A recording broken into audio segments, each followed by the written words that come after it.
내용을 봐도 지금 너무 유치하잖아요. 대통령이 직접 액션을 해가지고 무슨 주인공으로 멋지게 나오는 영화를 해주면 30억 주겠다 막 이런 얘기인데 이게 얼마나 문화를 모르고 얼마나 세상에 뒤처진 발상입니까? 예. 그러니까 이게 망할 수밖에 없는 정권이었다는 생각이 들어요. 아니 근데 이런 거 있죠. 예를 들어서 딱 그 간첩에 들어가고 청와대에서 뭐 테러 하려고 그러는데 올림머리에서 비닐을 딱 빼고갖고 팩 던지고 간첩 목에 탁 맞아서 이렇게 죽고. 그러니까 이 대한뉴스 시절에 이제 향수가 있는 거죠. 네. 전 대통령은. 대한뉴스 하면 우리 시청자들 못 알아들어요. 그러니까. 국정원 엔터팀, 대통령이 직접 안보를 챙기는 에어포스 원 이런 영화 같은 국뽕 영화를 만들자. 네, 그런데 이게 영화에 한정해서 이야기를 하기 시작하면 이건 안 된다고 저는 봐요. 제가 지난번에 말씀드렸잖아요. 예. 그러니까 이 댓글 작업하고 예. 그러니까 민간인 불법 사찰이 이게 동전의 앞뒤면이다. 같이 진행됐다라고 제가 말씀드렸잖아요. 댓글과 그러니까 민간인 불법 사찰. 예, 그러니까 이게 뭐냐면 영화계에 대한 불법 사찰을 사실은 한 거 아니에요. 예, 민간인 불법 사찰도 있었고요. 그렇죠. 그러니까 영화계에 대한 민간인 불법 사찰이 그건 거죠. 그래서 영화 감독에 대해서도 불법 사찰을 하고 또 어떤 감독이 어떤 영화를 만들지도 파악하고 또 이제 우파 지향적인 영화를 만들 만한 사람이 누군지도 파악하고 그래서 필요하면 사실은 자금 지원도 해주고 해서 영화를 지금 만드는 거죠. 그러니까 물론 이제 이 오늘 보도된 그 박근혜 대통령을 소재로 한 그런 영화는 만들어지지 아니했으나 그러나 그 비슷한 류의 영화들은 만들어진 거로 지금 보도도 나오고 있는 거 아닙니까? 국제시장이라든가 연평해전 이런 것도 사실은 상당히 국정원이 작용을 해서 만들어졌을 가능성이 높은 영화로 지금 보도가 나오더라고요. 그럼 제작사 조인 다 때려서 나온 영화다라고 이렇게 알려지지 않았나요? 그렇죠. 그런데 그게 뭐냐 하면, 그러니까 국정원이 다 그런 걸 파악을 해서, 그러니까 지금 투자 배급사를 우선 집중적으로 접근을 해서 국정원 직원들이 거기 작업을 해서 이런 영화를 만들도록 하고 또 사실은 약간 진보 성향의 영화는 나오지 못하도록 막고 그걸 한 거죠. 이게 그러니까 그 사람들에 대한 기본적인 불법 사찰 정보를 토대로 해서 한 거예요. 예. 자, 보십시오. 이번에 이 엔터팀 소속이 어딘가요? 우리가 그 이름을 많이 들었던 바로 그 추명호 국정원의 우병우 라인이면서 6441기 추명호 국장 아닌가요? 국장 맞죠? 그렇죠. 예, 또 알자회 멤버. 그 사람이 담당한 것이 뭐냐면 국내 정보 수집하는 파트잖아요. 이른바 국내 그러니까 정보관들, 그러니까 정보관들을 다 장악해서 관리하는 파트의 국장이었단 말이죠. 정보보안국. 그죠? 자, 거기에 엔터팀이 만들어져 있었다라는 얘기인데, 그러니까 엔터팀만 있었겠습니까? 분명히 뭐 언론팀도 있고 다 있었을 거예요. 자, 그래서 이제 이번에 드러난 것은 사실은 이제 그 추명호 국장 휘하에서 이뤄졌던 대규모 불법 사찰과 민간인 불법 사찰과 그거를 통한 직간접적인 그런 어떤 그 정치적인 압력들 그런 것들의 한 부분이 지금 드러난 거다. 예. 물론 이제 가장 심각한 분야인 건 분명하죠. 예. 김대영 기자님, 저 팀이 제가 알기로 이제 그 아주 오래 전서부터 2013년 10월에 특종을 했던 사이버 사령부 그 추적하던 그 팀들이거든요. 네. 탐사보도 팀 출신에. 그리고 이제 또 개인적으로 사감을 갖고 그런 건 아니지만 우병우를 또 오랫동안 추적을 하고 그러다가 이제 본사 언론에서부터는 저분들이 방송에 나오면 이제 절독률이 높아지니까 예. 이른바 이제 물을 먹고 한 그 주간지로 한 건데 또 특종을 터뜨렸어요. 그런데 저 기사를 보면 댓글로 사람들의 심리를 조작하려고 했고 문화산업을 통해서 사회 여론을 정말 조작하려고 했고 어찌 보면 그냥 객관적으로 봐도 너무 끔찍한 일을 한 거 아닌가요? 그렇습니다. 근데 제가 기자 신분이기 때문에 제 판단을 좀 덧붙이자면 국정원 직원을 누구나 만날 수 있습니다. 뭐 이를테면 저도 마찬가지고 여기 계신 분들도 마찬가지일 텐데 이게 이제 만약에 엔터팀이 있었고 이 엔터팀이 어떤 결과물을 만들었다라고 하는 근거 자료가 있어서 이 기사가 완성도가 높았으면 그럼 더 좋았을 텐데 이거는 이제 예컨대 어떤 영화계에 있는 특정 인사의 워딩을 근거로 기사를 쓴 거지 않습니까? 물론 이 워딩이 믿을 만한 충분한 근거가 있다면 당연히 기사로 소화할 수 있는데 그냥 이 자체로만 놓고 본다면 과연 이 엔터팀이 얼마나 잘못된 부정한 일을 했는지에 대해서는 사실 좀 확 와닿는 부분이 좀 적습니다. 그리고 또 영화라는 것은 기본적으로 국내 영화 시장은 굉장히 협소하기 때문에 그 영화 시장에서 살아남기 위해서는 탑 레벨에 있는 감독들이 선택할 수 있는 선택지가 굉장히 좁습니다. 예. 그런데 지금 여기 국정원 직원이 접촉했던 이분과 나는 대화로 미뤄봤을 때, 예컨대 예를 드는데 에어포스원을 예를 든다거나 예. 이런 거로 볼 때 제가 볼 때는 이 탑 레벨의 감독은 아니지 않았을까 하는 생각도 좀 들고요. 그래서 이 엔터팀의 전반적인 이 활동 상황에 대한 조사가 만약에 이루어진다고 하면 명확히 어떤 예산을 가지고 어떤 영화를 만들려고 했는지에 대한 좀 데이터가 좀 있어야 될 것 같습니다. 그래야지 좀 우리가 좀 정말로 이런 짓까지 서슴없이 했단 말이야라고 예. 해서 공분을 살 수 있지 않을까. 지금 이 기사는 그 전 단계에 있지 않나 싶습니다. 기자의 감으로서요. 보통 그 첫 번째 기사에서 완전 꼭지를 따른 경우는 없잖아요. 예를 들어 이렇게 툭 던져놓고 네. 대응이 나오는 걸 보고 또 만약에 이 부분에 대해서 조금 더 추가된 부분이 저는 이제 뭐 조금 더 있다 이제 이렇게 들었는데 네네. 그렇게 보면서 조금 더 기사가 나오길 기대하는 건가요? 아니면 좀 경쟁사니까 좀 배 아픈 시기의 질투로 시기 질투의 마음으로 좀 폄하하는 건가요? 뭐 배는 아프지 않습니다만 화장실에 가고 싶은 생각은 표정은 별로 안 좋아요. 근데. 아니 근데 이런 기사를 쓴다는 게 사실 쉽지는 않습니다. 예. 그래서 아니 엄청난 특종을 한 거죠. 그럼요. 예. 그래서 뭘 남겨놨다라고 얘기하는 것은 미확인됐지만 충분히 의심할 만한 부분들이 더 있다는 거죠. 이렇게는 예. 이제 그 부분에 대한 추가 기사가 아마 있지 않을까 하는 생각이 듭니다. 제가 이 기사를 보면서 느낀 겁니다. 이 팀들이요, 기억하시면 모르겠지만, 미용실 기억이 안 나는데, 박근혜 대통령 세월호 당일날, 청와대 들어와서 올림머리를 했다라고 하는, 정치자매. 정모자매. 네. 예, 그 미용실. 네. 토니 앤 가이, 이렇게 이름이 기억이 나네요. 토니 앤 가이 그 미용실을 그 특종으로 그 기사를 잡아냈던 그 팀들이거든요. 부럽습니다. 네.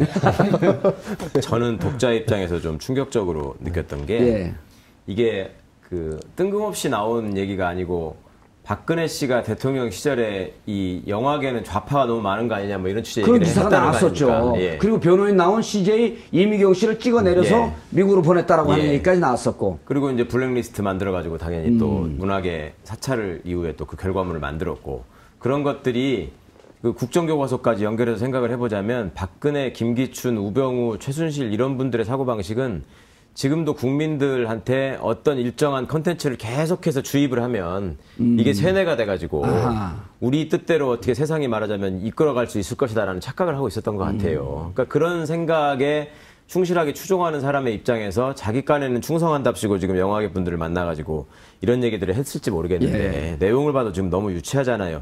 대통령이 직접 액션을 해가지고 무슨 주인공으로 멋지게 나오는 영화를 해주면 30억 주겠다 막 이런 얘기인데 이게 얼마나 문화를 모르고 얼마나 세상에 뒤처진 발상입니까? 그러니까 이게 망할 수밖에 없는 정권이었다는 생각이 들어요. 아니 근데 이런 거 있죠. 예를 들어서 딱 그 간첩이 들어가고 청와대에서 뭐 테러를 하려고 그러는데 올림머리에서 비닐을 딱 빼고갖고 팍 던지고 간첩 목에 탁 맞아서 끽 죽고. 그러니까 이 대한뉴스 시절에 이제 향수가 있는 거죠. 전 대통령은. 대한뉴스 하면 우리 시청자들 못 알아들어요. 그러니까, 대한뉴스. 그러니까 극장에 딱 가서 영화 보기 전에 무조건 대한뉴스 나오는 거 아닙니까? 그거 봐야 이제 본 영화를 볼 수 있는. 그러니까 그 시대에 대한 향수가 박근혜 전 대통령 머릿속에 꽉 있었던 거죠.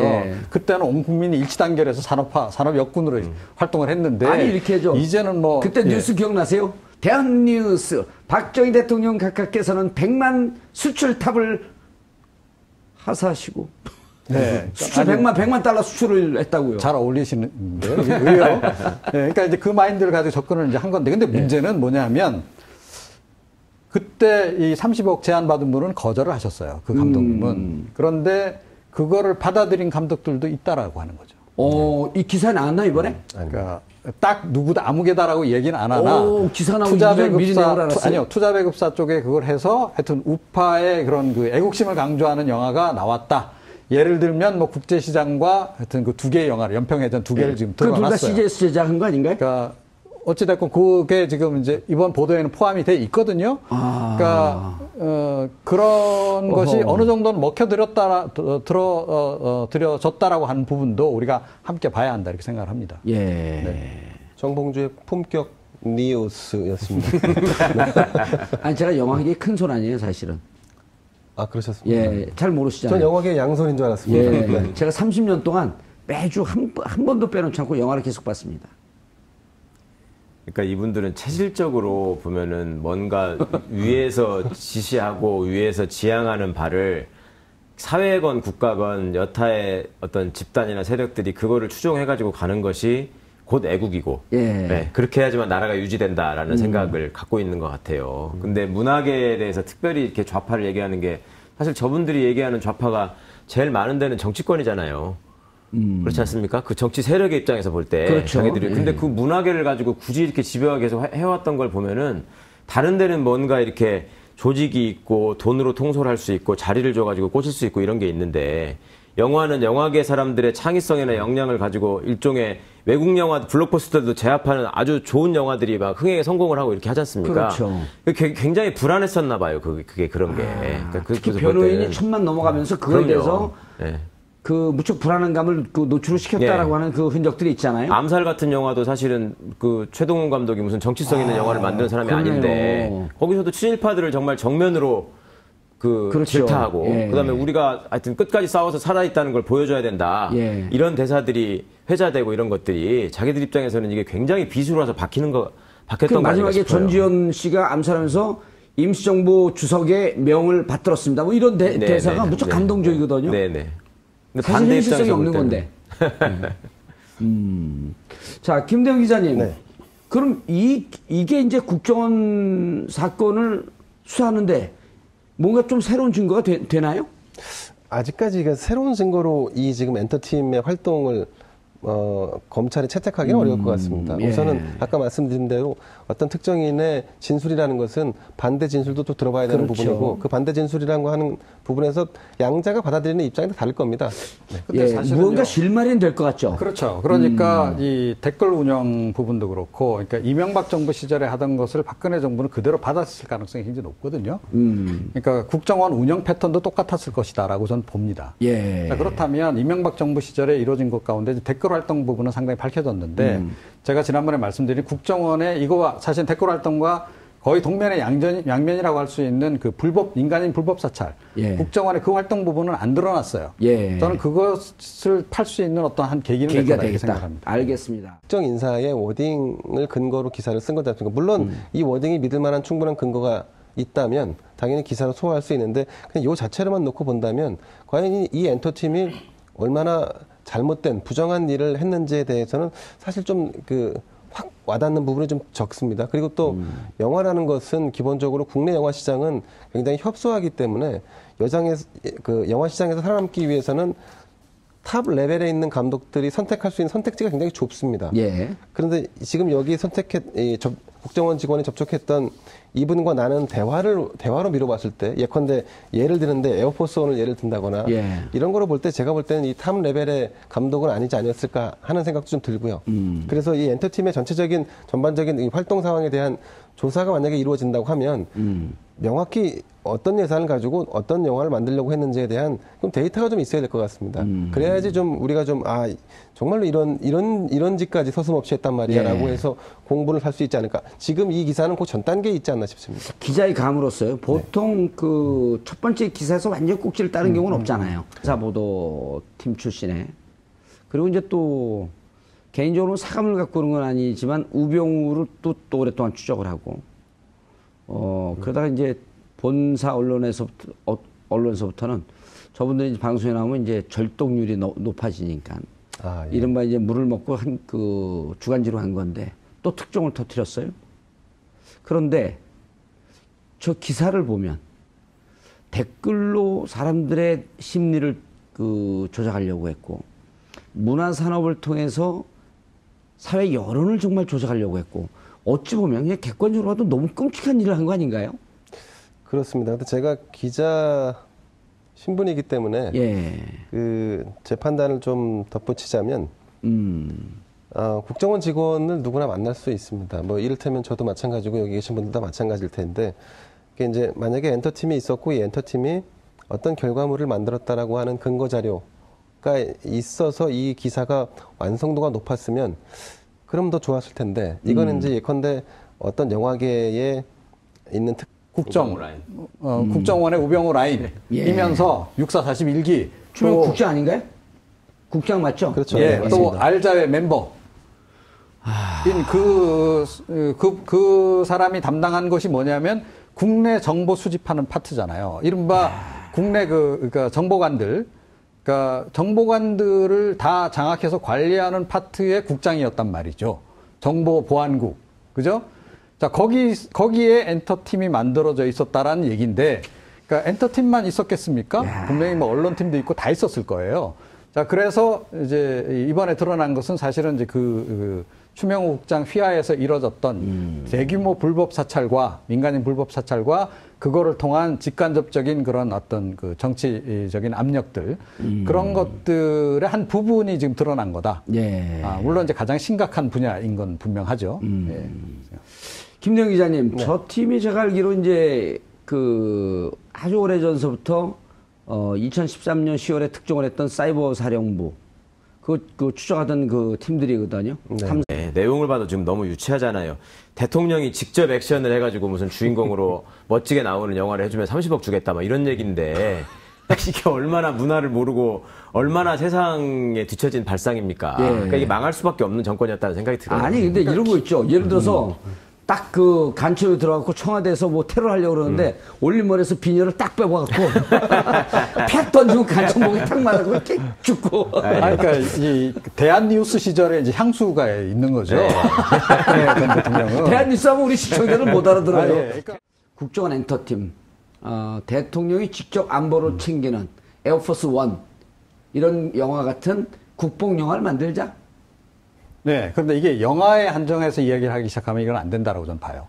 제가 지난번에 말씀드렸잖아요. 예. 그러니까 이 댓글 작업하고, 예. 그러니까 민간인 불법 사찰이 이게 동전의 앞뒤면이다.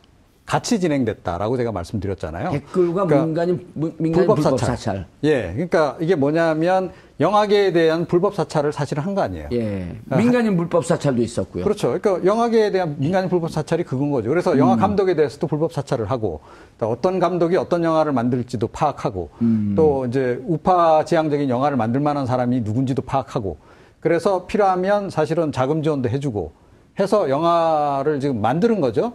그러니까 물론 이제 이 오늘 보도된 박근혜 대통령을 소재로 한 그런 영화는 만들어지지 아니했으나, 그러나 그 비슷한 류의 영화들은 만들어진 거로 지금 보도도 나오고 있는 거 아닙니까? 국제시장이라든가 연평해전 이런 것도 사실은 상당히 국정원이 작용을 해서 만들어졌을 가능성이 높은 영화로 지금 보도가 나오더라고요. 그럼 제작사 조인 다 때려서 나온 영화다라고 이렇게 알려지지 않았나요? 그렇죠. 그런데 그게 뭐냐 하면, 그러니까 국정원이 다 그런 걸 파악을 해서, 그러니까 지금 투자 배급사를 우선 집중적으로 접근을 해서 국정원 직원들이 거기 작업을 해서 이런 영화를 만들도록 하고, 또 사실은 약간 진보 성향의 영화는 나오지 못하도록 막고 그걸 한 거죠. 이게 그러니까 그 사람들에 대한 기본적인 불법 사찰 정보를 토대로 해서 한 거예요. 예. 자, 보십시오. 이번에 이 엔터팀 소속이 어딘가요? 우리가 그 이름을 많이 들었던 바로 그 추명호